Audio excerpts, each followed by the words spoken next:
بسم اللہ الرحمن الرحیم۔ ناظرین، قرآن مقدس اللہ کی عظیم کتاب ہے۔ یہ برکت والی کتاب ہے۔ اس کی آیتیں مومنوں کے لیے شفا ہے۔ اس کے ایک ایک حرف میں 10 نیکیاں اللہ نے مقرر فرمائی ہیں۔ قرآن مقدس دنیا آخرت کی پریشانیوں کا علاج ہے۔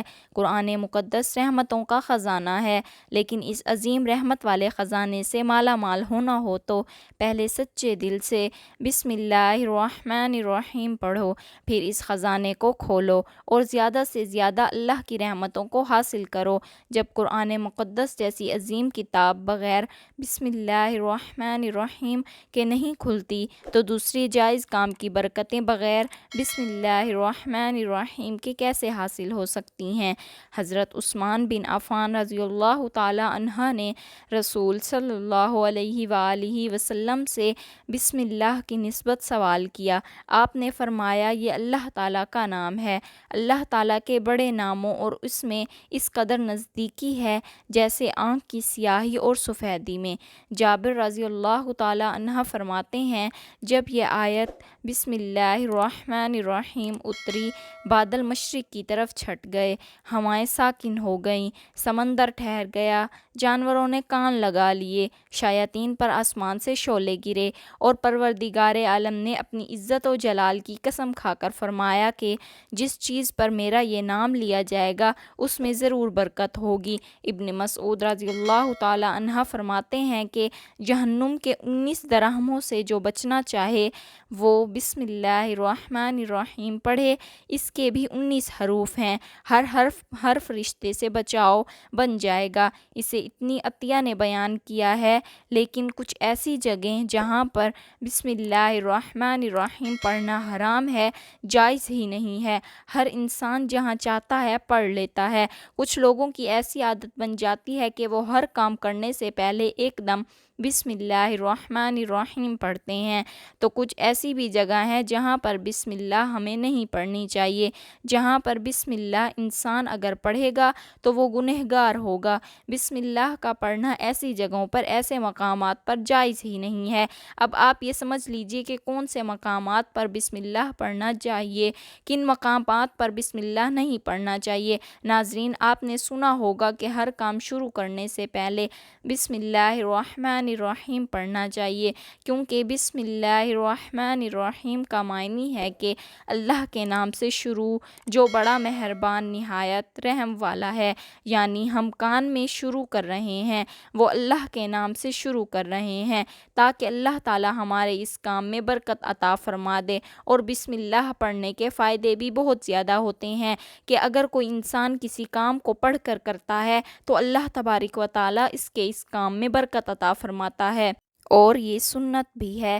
حضور صلی اللہ علیہ وآلہ وسلم نے بہت سارے مقامات پر ہمیں بسم اللہ الرحمن الرحیم پڑھنے کی تاکید فرمائی ہے، اور حضور صلی اللہ علیہ وآلہ وسلم نے بسم اللہ الرحمن الرحیم پڑھنے کا حکم دیا ہے۔ اب اگر آپ کوئی بھی نیک کام شروع کر رہے ہیں، اس نئی کام شروع کرنے سے پہلے بسم اللہ اگر آپ پڑھ لیں گے تو آپ کی سنت بھی ادا ہو جائے گی، اور اس پر آپ کو ثواب بھی ملے گا، اور اس کی برکتیں بھی آپ کو ملیں گی۔ اگر آپ نے کسی نیک کام شروع کرنے سے پہلے بسم اللہ پڑھ لیا تو پھر انشاءاللہ اس میں آپ کو نقصان نہیں ہوگا۔ اللہ تعالیٰ خود آپ کا حامی و مددگار اور ناصر بن جائے گا، کیونکہ آپ نے اپنے اس کام کو اللہ کے نام سے شروع کیا ہے کہ ہمارا کام تھا کرنا اور بندہ کیا کرتا ہے جو اس کے بس میں ہوتا ہے۔ بندہ تو اسباب اختیار کرتا ہے، اور بندہ کر بھی کیا سکتا ہے، بندے کی ذمہ صرف اسباب کا اختیار کرنا ہے۔ یا آپ کسی کام کو کرنے سے پہلے سبب اختیار کریں کہ ہمیں یہ کام کرنا ہے، باقی آپ اللہ کے سپرد کر دیں۔ آپ اپنے کام کو کریں، باقی جو اب آپ کا کام ہے وہ اللہ تبارک و تعالیٰ کے سپرد کر دیں۔ ایک مرتبہ ایک صحابی آ کر عرض کیا کہ یا رسول اللہ صلی اللہ علیہ وآلہ وسلم، میں پریشان ہوں، ہمارے اونٹ کہیں کھو گئے ہیں۔ تو آپ صلی اللہ علیہ وآلہ وسلم نے ان کو یہ بتایا کہ اللہ پہ بھروسہ کرو، اور اللہ پر بھروسہ ہی اصل چیز ہے۔ یہ بولو کہ میں اپنے اللہ پر بھروسہ کر لیا، اللہ پاک کافی بہترین کارساز ہے۔ تو کچھ صحابہ کرام کہنے لگے کہ یا رسول اللہ صلی اللہ علیہ وآلہ وسلم، ہمیں اللہ کی ذات پر بھروسہ ہے کہ ہم اپنے اونٹوں کو ایسے ہی چھوڑ دیں، اگر ہماری قسمت میں ہوں گے تو ہمارے اونٹ واپس آ جائیں گے، اور مقدر میں نہیں ہوں گے تو چلے جائیں گے۔ ہمیں اللہ کی ذات پر بھروسہ ہے۔ تو آپ صلی اللہ علیہ وآلہ وسلم نے فرمایا کہ نہیں، پہلے اپنے اونٹ کو باندھو، پھر اللہ کی ذات پر یقین رکھو، پھر اللہ کی ذات پر بھروسہ کرو، یعنی ہمارے ذمے جو کام ہیں وہ ہمارے اوپر کرنا لازم ہے۔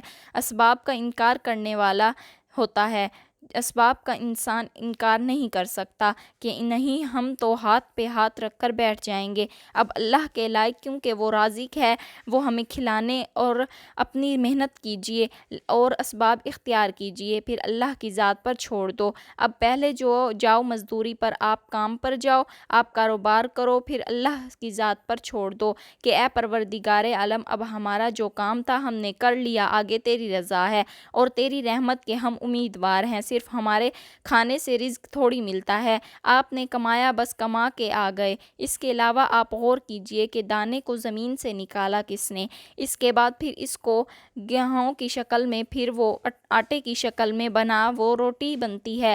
ہم سمجھ رہے ہیں کہ یہ ہماری محنت سے ہو رہا ہے۔ ہم روٹی بنائی، روٹی بنا کے وہ گوشت یا سالن یا سبزی ہمارے سامنے آئی، اس کے بعد ہم نے جیسے ہی اس کو بسم اللہ الرحمن الرحیم پڑھ کے کھایا، تو اب ہمارے حلق پر ایک فرشتہ بیٹھا ہوا ہے۔ وہ فرشتہ اللہ سے اجازت مانگ رہا ہے کہ پلک میں ہماری دو ٹالیاں ہوتی ہیں، ایک نالی ہوتی ہے جو سانس کی ہوتی ہے، ایک نالی وہ ہوتی ہے جس سے رزق اندر جاتا ہے، کھانا اندر جاتا ہے، تو یہ دو نالی بالکل برابر ہوتی ہیں اور دونوں کا ایک ہی چھید ہوتا ہے، لیکن پھر وہ اندر جا کر الگ ہو جاتی ہے۔ اب آپ یہ سوچ کر دیکھیے کہ فرشتہ یہاں پر بیٹھ کر اللہ تعالیٰ سے پوچھتا ہے ہمارے ہر لقمے پر کہ مولا، اس لقمے کو زندگی کا سبب بناؤں یا موت کا باعث بنا دوں؟ اب اللہ تعالیٰ کی اگر مرضی ہوتی ہے تو وہ لقمہ زندگی کا سبب بن جاتا ہے، اور اگر اللہ کی مرضی نہیں ہوتی تو وہ لقمہ موت بن جاتا ہے، یعنی اگر وہ لقمہ بجائے خوراک والی نالی میں جانے کے اگر وہ سانس کی نالی میں چلا جائے تو پھر انسان ختم ہو جائے گا۔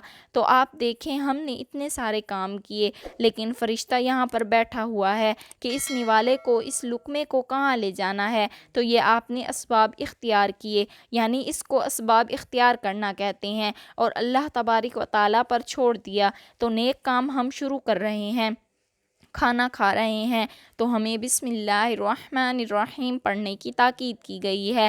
لیکن بہت سارے لوگ ایسے ہوتے ہیں کہ کچھ حرام کام کرتے ہیں، جیسے مثال کے طور پر اگر کوئی انسان جو کھیل رہا ہوتا ہے تو اس میں بسم اللہ الرحمن الرحیم کا پڑھنا حرام ہے کہ اللہ کے نام سے شروع۔ اللہ نے کب کہا تھا کہ آپ جوا کھیلو، یا اللہ نے کب کہا تھا کہ آپ شراب بیچو، یا اللہ نے کب کہا تھا کہ آپ جھوٹ فریب مکر کرو؟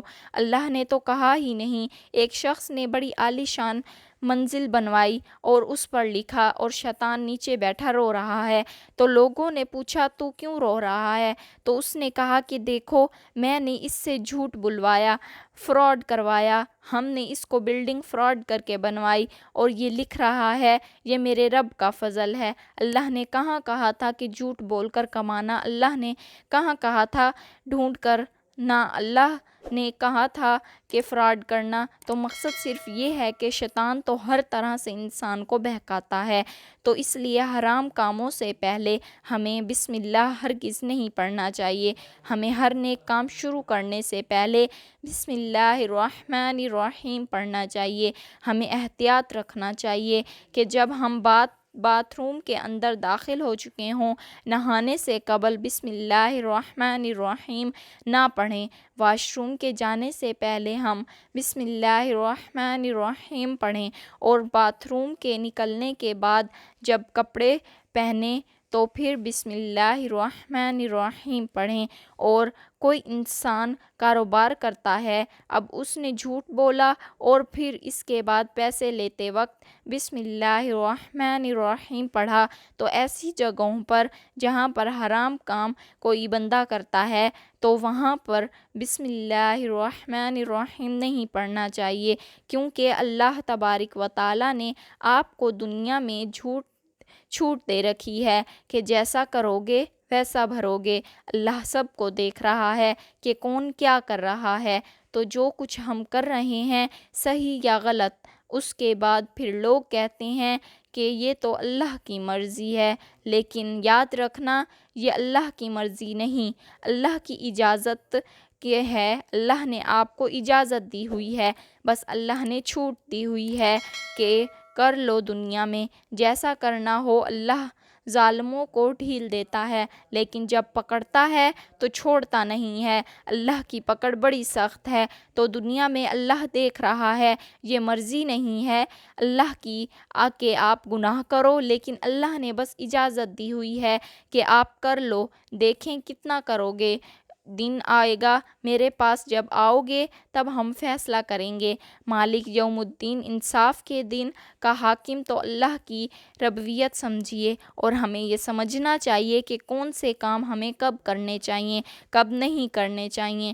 جو سنت رسول صلی اللہ علیہ وآلہ وسلم پر ہم عمل کریں گے تو اللہ تعالی ہمیں کامیاب کر دے گا، دنیا میں بھی اور آخرت میں بھی انشاءاللہ تعالی۔ اللہ پاک ہمیں بہتر عمل کرنے کی توفیق عطا فرمائے، آمین۔ ناظرین کومنٹ سیکشن میں آمین ضرور ٹائپ کر دیں، شکریہ۔